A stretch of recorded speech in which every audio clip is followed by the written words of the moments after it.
ఒక పిల్లడు భవిష్యత్తు మీదే దెబ్బ కాస్తున్నట్టే కదా. ఎక్కడైనా తిరిగింది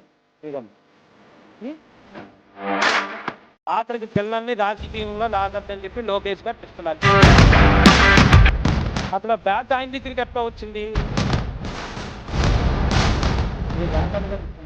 అబ్బాయి బ్యాగ్ ఎక్కడైనా చిరిగిందా చూడండి, ఎక్కడైనా చిరిగిందా? ఇవ్వండి చూడండి, బ్యాగ్ ఎక్కడైనా మీరు చూడొచ్చు. ఎక్కడ ఇటు సైడ్లు కానీ, ఈ పైన కానీ కింద కానీ ఎక్కడైనా చిరిగిందా? బ్యాగ్ చిరగలేదు. మరి ఎందుకు పని కట్టుకుని దుష్ప్రచారం చేస్తున్నారంటే లోకేష్ గారి మీద ఎటువంటి రిమార్క్ లేదు. ఇప్పుడు ఈ రిమార్క్ పెట్టడం కోసమే బ్యాగులు చిరిగిపోయినాయి, బ్యాగులు సరిగ్గా లేవని చెప్పి పనిగట్టుకుని కొంతమంది వైసీపీ వాళ్ళు గవర్నమెంట్ స్కూల్లో చదువుకునే పిల్లలంటే వాళ్ళకి పాపం తక్కువగా ఉన్నవాళ్ళు వాళ్ళ ఇంట్లో నుంచి బ్యాగులు తీసుకొచ్చి చింపి చేస్తున్నారంటే ఏంటి అర్థం? ఒక పిల్లడు భవిష్యత్తు మీదే దెబ్బ కాస్తున్నట్టే కదా. ఎవరో ఒక 40 సంవత్సరాలు 50 సంవత్సరాలు ఏదో కర్నూలు జిల్లాకు సంబంధించిన ఆయన అనుకుంటా ఇట్లా చూపించాడు. అసలు బ్యాగ్ ఆయన దగ్గరికి ఎట్లా వచ్చింది? వాళ్ళ ఇంట్లో మా అబ్బాయి దాన్ని ఎక్కడైనా చెప్పాడా? చెప్పలేదు. మా ఇంట్లో వాళ్ళది ఎక్కడైనా చెప్పాడా? చెప్పలేదు. కానీ ఎవడో బ్యాగ్ తీసుకొచ్చి ఈయన చింపేసి ఇలా చూపించి ఇదిగో బ్యాగ్ క్వాలిటీ లేదు అని అంటే ఇది ప్రభుత్వం మీద బురద జల్లడానికి, ఆఖరికి పిల్లల్ని రాజకీయంలో లాగద్దని చెప్పి లోకేష్ గారు చెప్తున్నారు. వాళ్ళ బ్యాగులు తీసుకొచ్చి రాజకీయం చేయడం కోసమే